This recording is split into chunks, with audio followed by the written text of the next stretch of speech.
There, we are live. What is up, everyone? Happy Friday. Hey. Can you believe it's Friday? Like, this is going to be so much fun today. So, everyone, I have a very special guest here with me.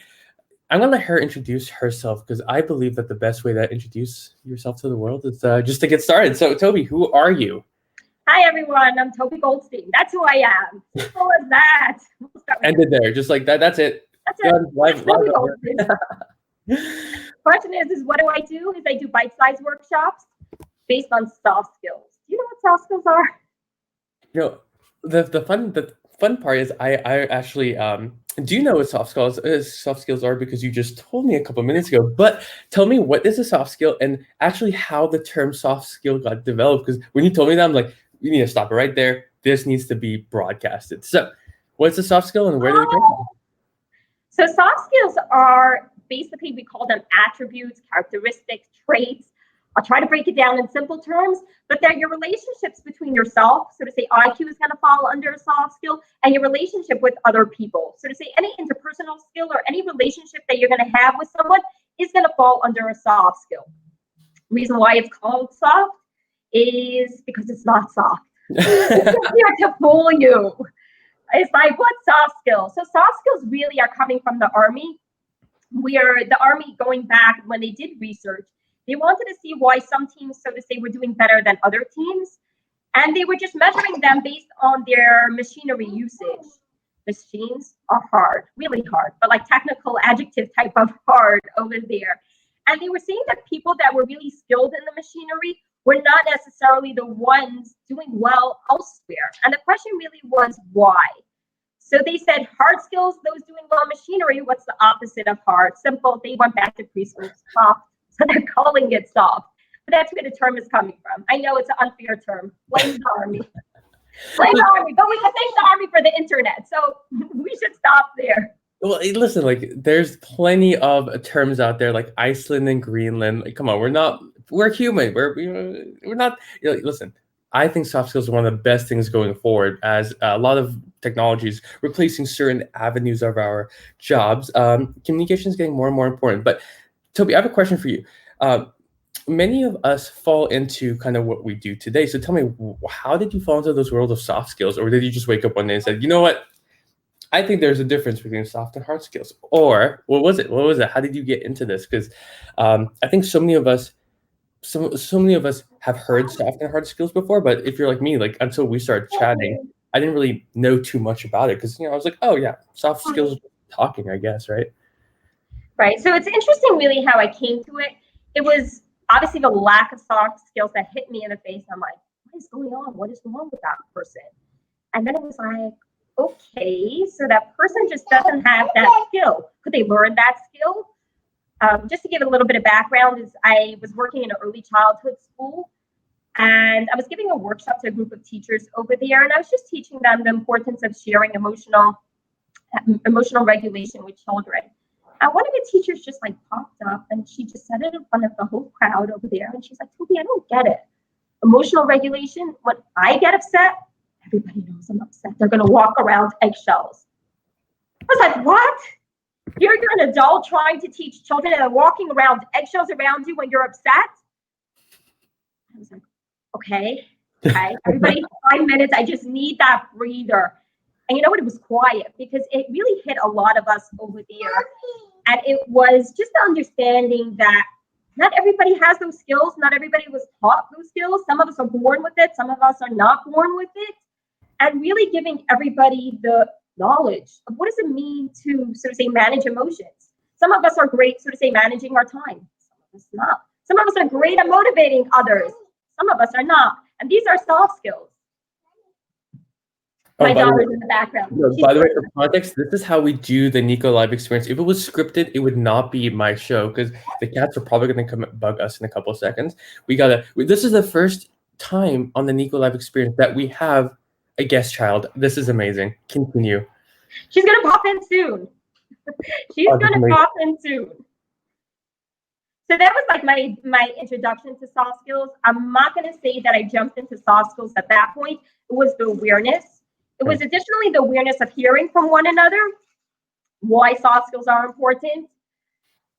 and just seeing people unfortunately suffering from those from the lack of soft skills. But it wasn't only those suffering, it was the people themselves sometimes were suffering when they didn't have the skills to express themselves right, to communicate effectively. Collaboration, that would be a soft skill. Creativity is a soft skill. So all of these would fall under soft skills. And some of us, as I mentioned before, are better, and some of us learned on the way. But the biggest thing, why I love soft skills is like every single person can learn about soft skills. You could build these skills. No, you're not going to college to learn about technology, a hard skill. No, you're not sharpening your writing or your reading. Those are hard skills. It's something that you could continuously build and learn wherever you are.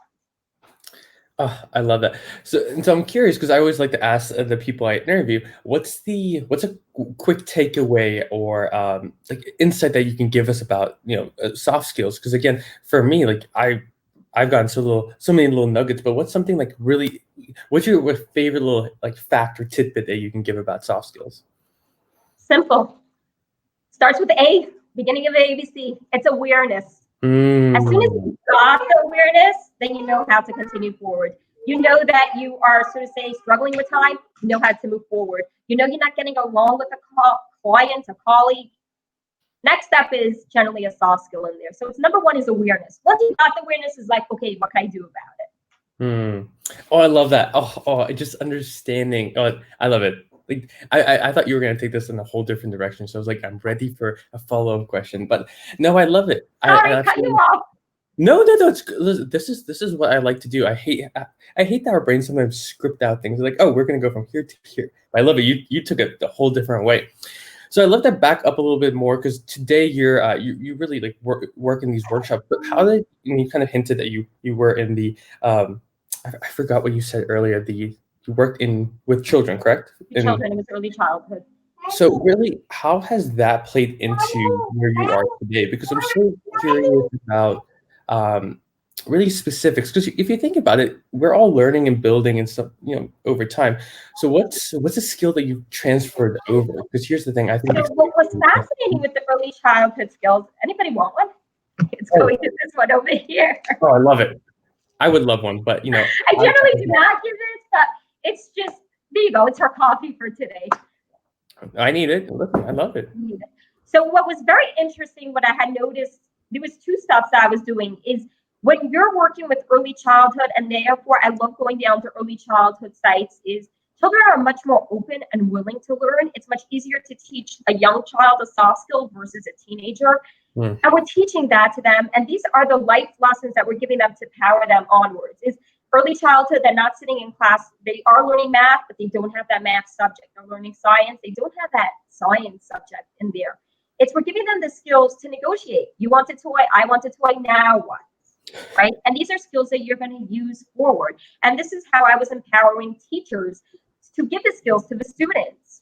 Same thing is with friendship, or same thing is with collaboration. Same thing is with communication, right? You have to talk to one another to get something done. You hurt your friend's feelings, your friend should let you know. Feedback, reflection. So all this was really easily coming into the classroom. And I was getting a lot of feedback. Why wasn't I taught this? I had managers, directors, school directors coming in, administrators, and they're wondering why they never did something like this before, because these skills are just so important. And that's what I did take a step back and I said, I don't know why. It's because we are pressured to teach the ABC, pressured to go into reading. But these are the basic, these are the fundamentals. Without these skills, they cannot do well anywhere.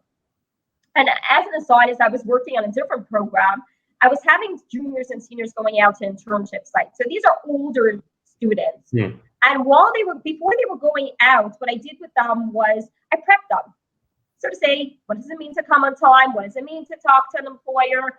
What does it mean to get along with colleagues? Not knowing at that point that they were soft skills, but knowing that they were really important. And I had interviewed them before, during, after. Not only did I interview them, I interviewed their colleagues, their leaders. And I noticed something interesting. I'm embarrassed to admit it. I am live, but I'm going to admit it anyhow. Yes. I'm going to admit it as well.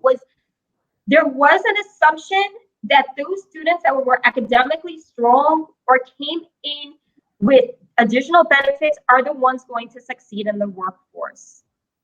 I'll be honest, dead set wrong on that one. Mm. And my question was like, hey, what went on? What was different? Hey, right. Exactly. And that was the awareness that like it hit me in my face. I'm like, you can be academically weak and still do well. And I was noticing it. Those that got promotions, they were asked to stay on. Those that got the raises were the ones that were doing well elsewhere besides the academics, not only the ones coming in with the hard skills. It was those that communicated effectively, managed their time well, prioritized, had the goals set in place, were creative, innovative, all this. They were the ones getting the promotion, not the one who came in with the score easy of 100 and with the college degrees. And I was like, oh. But then again, you know what? That makes so much sense. But yeah, it was a hit in my face until I acknowledged that. And at that point, I was like, gosh, we got to get these skills out to everyone.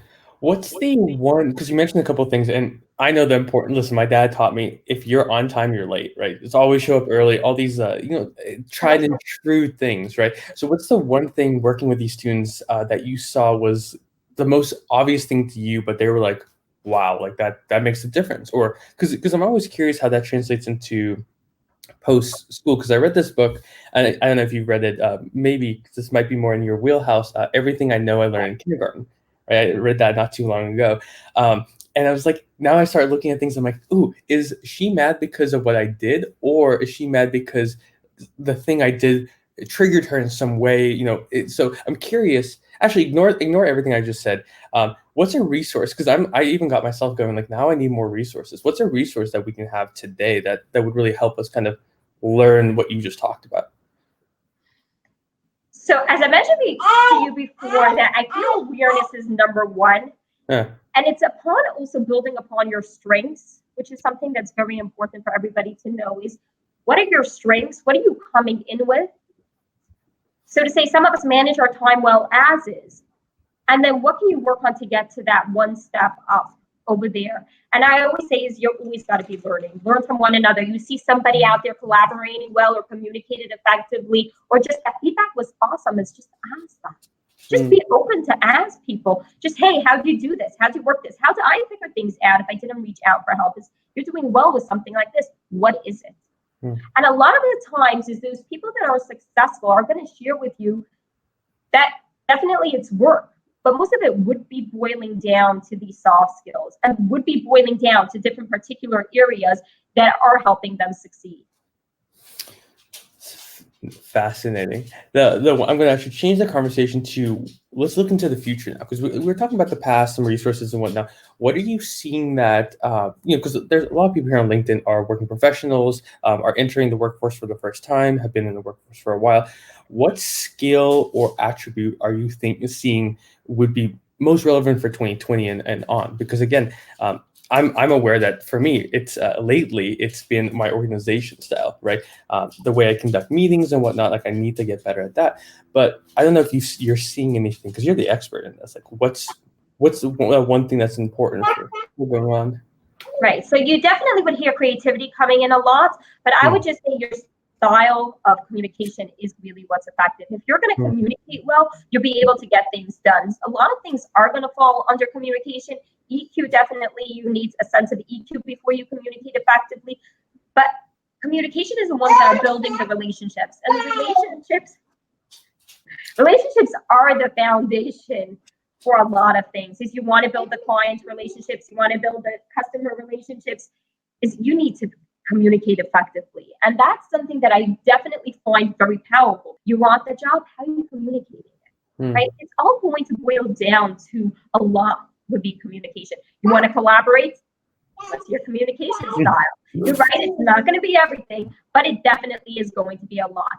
You are creative, right? You have a creative streak or different ideas, but how are you going to communicate that to somebody else in order for you to get that done? So it's not one all, but that definitely is something that's very strong. There is something that I would like to, if you don't mind, to back. Please go for it. Was just, I wanted to bring awareness to those leaders out there and those working in the workforce. Is while I had the students out there interning, what was very interesting was I had a great company where a lot of them were interning, famous place. And initially, a lot of students wanted to go there. It was a very competitive process. They only had 2 slots. I ended up getting 4 students in, but this was over about, I think I was working at that point with 120 students. So it was pretty competitive. And they all wanted to go work in this particular industry, in this particular company. Over the years, no one wanted to work.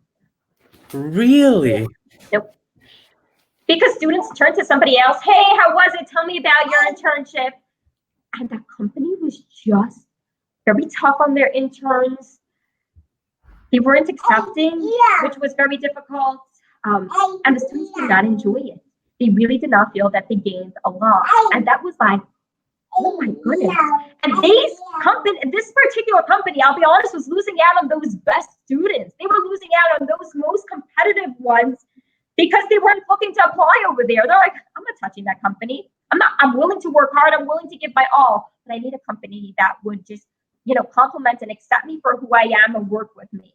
Mm-hmm. And at the end, when we were closing up this program, the last 2 years, I had students that applied. It's so true. Listen, I purposely did not apply for a couple internships in my college career based on what other students were saying. They were like, don't go there. You're just going to be pushing papers, right? And the other ones were like, they just don't talk to me ever. And as well as I do, part of the magic of being an intern is the fact you get to talk to people. That's just how it is. Oh, yeah. And the word definitely came out that this is not the place that you want to work in. And it was interesting because I had a student afterwards that she got a scholarship into college, and the college once again wanted to send her down to this company for an internship from their program. And it was a pretty prestigious internship over there as well. And she was like, I'm not taking it. And the college was like, why?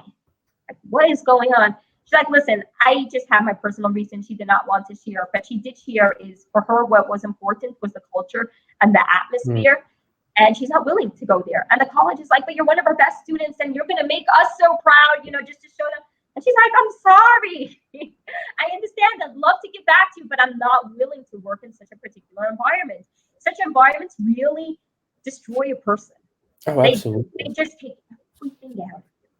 You almost feel like it's draining. You physically feel like something's draining. So I'm going to take a pause right here. If you guys have questions for myself or Toby, ask her because she's the rock star at this. But I do want to talk about culture because that's one thing that when I first reached out to you, and again, this whole relationship started because I reached out to her, and I know you do the same thing, reaching out to people. So remember, the internet is not as scary as we want to believe. But I want to talk about communication, soft skill. We got that.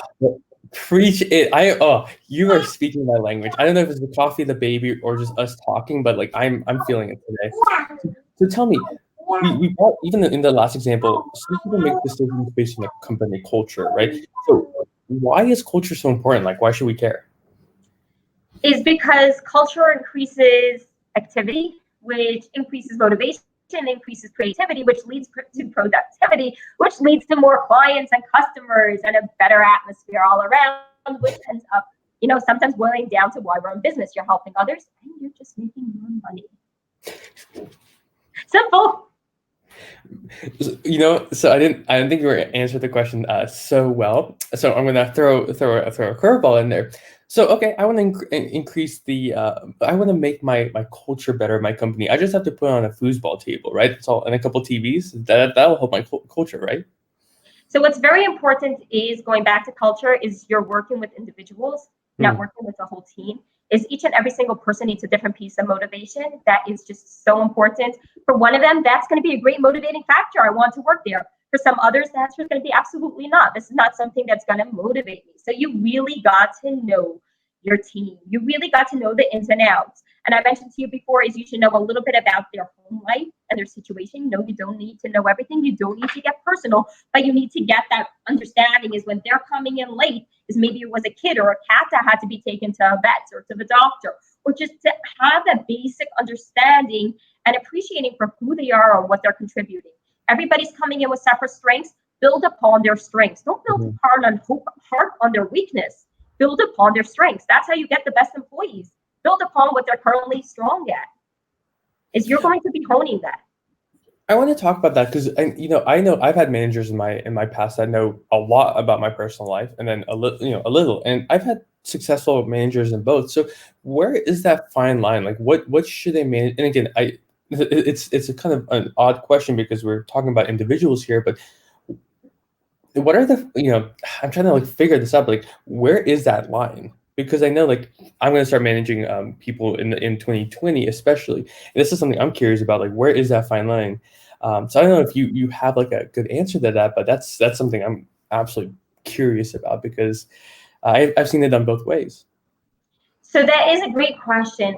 I would say generally at the point where it's already past your comfort zone. Yes, you're going to go out of your comfort zone, but for something that you may be embarrassed or mortified that you had shared, that's a little bit too much. People don't need to know the details. People don't need to know the particulars. They may need to know a story, or just have that little bit of background. But that is it. Anything beyond that is I don't want to know the details.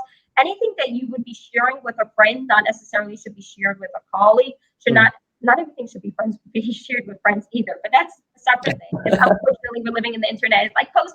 This is what I ate. Post. This is where I am. This is what I'm doing. Post.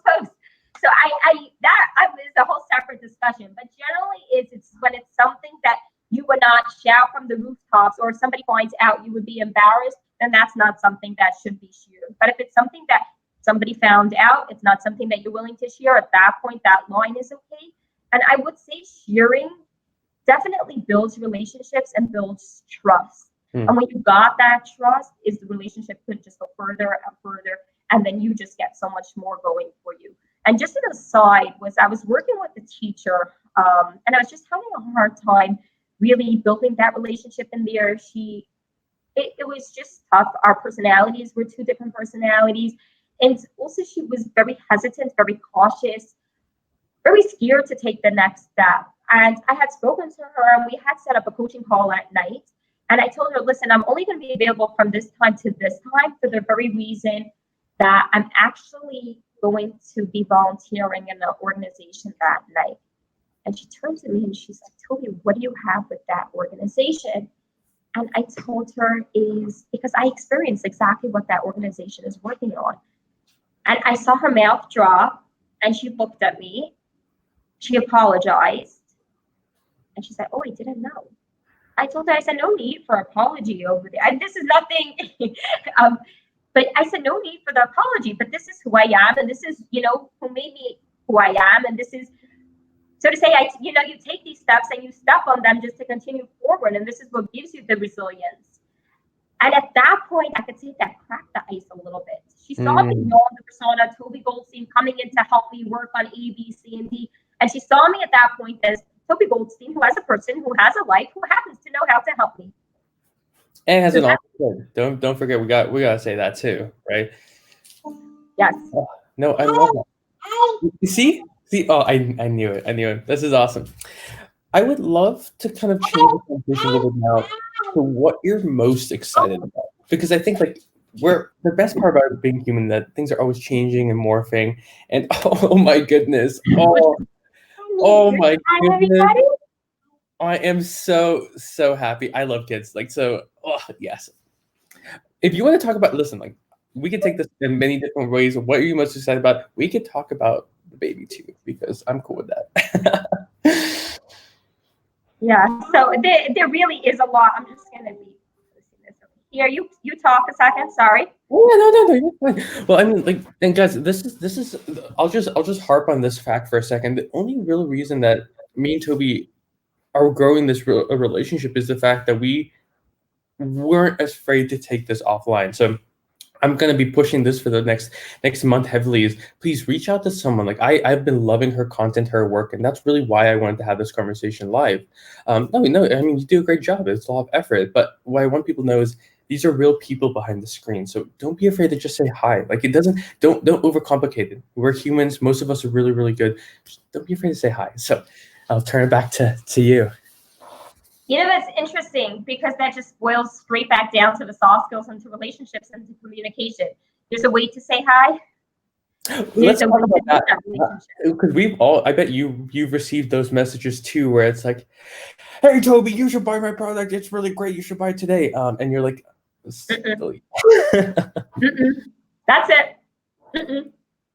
So, So yes, there is a way to do it, but sometimes as they say, if you have an idea of who you're reaching out to, learn a little bit more about that. So take a minute to take a look at the profile. Say, hey, Toby, I see you do culture, or people like to call me the people problem solver. Tell me a little bit more. So at that point, is I know that you put in some effort into that message, and I will put back in that effort into that message. Or even if you, very importantly, personalize and you put the name in there, please do not cut and paste, because I've got messages where they by mistake put the wrong name in because they just cut and paste from a different place, and they're like, oh yeah, I'm sorry. So it should be pretty, she really wants to be a part. She's like part of herself in there. She's like, Mom, I'm here. So yeah, do you notice me? Right? So that's something that's really important, is use people's names, get to know people. And just an aside is build a relationship from there, is build upon their interests. I'm actually called down this Monday. They actually found me on LinkedIn. I was working with a program going back a good few years, and I had built a relationship. It was pretty much a working relationship. We didn't take it outside work, and being that I was not part of the program, I had not had contact for the last few years. But they did reach out to me and say, hey, Toby, we're having a party. Would love you to come down.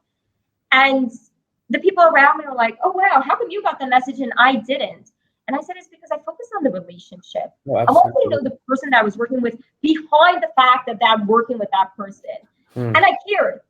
I know their children's names. I know the grandchildren's names. Sometimes, no, I don't memorize them. I have it written down. Yes, I'm one of those. I write these things down. If somebody tells me their birthday is coming up, I write it down. I actually had an employee that was away in the summer. She told me she's having, her son is having a bar mitzvah, 13, the celebration from when they turned 13. And I actually sent her that note and just told her to enjoy and congratulations. And I'm thinking of her. And this is me not having seen her for the last few weeks. It's because we were all on summer break and she was out of the country.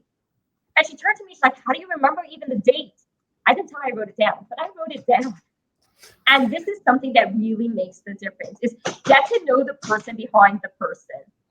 And this Chris Jackson is amazing. He challenged me right away when I spoke to him for the first time. He's like, who are you, Toby? And I'm like, I'm Toby Goldstein. He's like, no, but who are you?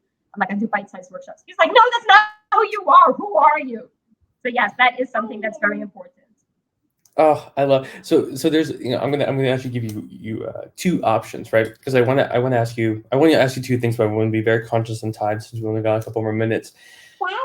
Either how do you reach out to people you want to connect to, or what is your strategies with kind of the follow-up, like once you are in that relationship building aspect? Because both of those I'm super curious about. So which one would you like to talk about? I like the follow-up question that you had asked me. I find follow-up is extremely important. Accountability is extremely important. We run very, very busy lives at this point. I'm not comparing what they did back in the 1800s. I'm looking at us now. We are running very busy lives and we're really juggling a lot. So follow-up definitely makes a difference. And I find that that's an extremely strong factor in people getting things done, is when you have that framework, you have that consistency, you have to, so to say, follow up. That is something that is going to get you into action and going to get you to do things. People sometimes say is when they're paying, they're going to definitely make sure to follow up. On my part, is if I'm working with somebody, your chosen action item at that point, I'm going to follow up with you. You're going to get the follow up. Hey, you promised me that you're doing A, B, C, and D. How's it going? And you know what? I just don't leave that hanging once. You're going to get a follow up 2 weeks later. Nudge, nudge, nudge. How's it going? Because we need that, because it doesn't mean that we don't want it. It's because we're busy. We really are busy. And that's something that we sometimes need, that reminder again in our face. And I tell it even to people. I said, you reached out to me. I didn't respond right away. I saw it. I obviously was busy. Don't feel bad following up. Follow up over there. That is something that, and all the salespeople, I do sales for myself, but generally they're going to say you should follow up. They say the money is in the follow up. And I'll be honest, I say it with myself as well, is I touch base, I reached out to you, follow up. What are you afraid of? I love that. The question I have is, do you do it electronically or do you have a notebook? Like, how do you prep your? One of the things that I have a whole notebook, and sometimes like I take so many notes that I I forget something. So what do you recommend? Once again, I'm going back to our individuals. It really depends on yourself. And I say that sometimes is when I give my tips on soft skills is you got to know yourself best. Is we are people, we are unique, we are different, yet the same. We all may need help with time management, but something's going to work differently for every single person. And we have to take the step back and sometimes try and figure it out. What works best for me? Same thing is with anything out there. May work best for you, not for somebody else. You got to try. Oh, I love that. So I like to now put the whole spotlight, it's kind of on you because I wanted to interview you, but what is something that myself or the rest of the community can really help you with? Is there a question you have in mind? Is there, it's the time of giving. So what can we on our side of the world help you? I would love to hear people's perspective on soft skills, really. What do you think about them? And really the bigger question is, what are you doing about it? It's like, okay, those of you self-aware already, what are you doing? What's your action in there? I absolutely love it. So we're gonna keep this going for a couple minutes as I wrap this up, but please, please, please, I think she's dropped so many golden nuggets for everyone watching. So please, if you can, answer the question in the comments. But the last thing is, where's the best place to reach you? Because again, I know both of us are crushing it here on LinkedIn, which I love. But where's the best place that you hang out the most if someone's trying to reach out to you for anything, really? So I say you could definitely feel free to email me, Toby at bitesizeworkshops.net. Yes, .net. .net, guys. .net. You can reach out to me on LinkedIn. If you don't hear from me, push, follow up. Follow up. You gotta follow up. Sometimes, I'll be honest, sometimes messages really get lost over there. I built great relationships with the people who actually followed up or who I followed up with.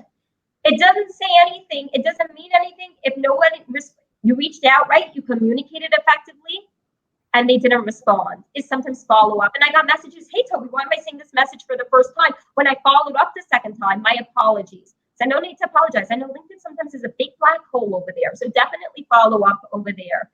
And that generally would be the best place to reach me. I do have a cell phone. I would say it's hard because if I'm in the middle of giving a workshop, no cell phones.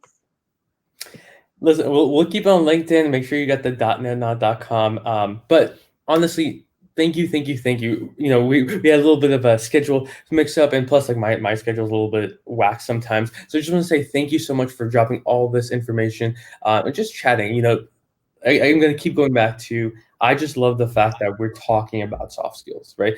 And yes, communication is big in soft skills, but I'm just so glad there's people like you out here who are really helping. And let's just plug your business because again, like we kind of hinted at it, but who right now would be the best client for you? Because potentially there's someone in here that is going to 2020 and is like, I could really use this. Yeah. So generally is you first got to be self-aware. If you're not self-aware, not for me. Don't go tell me my employee needs this, or sometimes it could be my employee, but I'm as well willing to work hard and roll up my sleeves. The second thing is it's hard work. My daughter's agreed. She agrees. She knows. Really, in order for us to grow and go out of our comfort zone, there's going to be sweat and tears, and you got to be willing and ready for something like that. If you're not willing to commit and work hard, there's going to be nothing involved over there. As you're going to say, I'm going to do the program, and then boom, and say, hey, it didn't work. Why didn't it work? You really got to invest. You're getting passionate as well.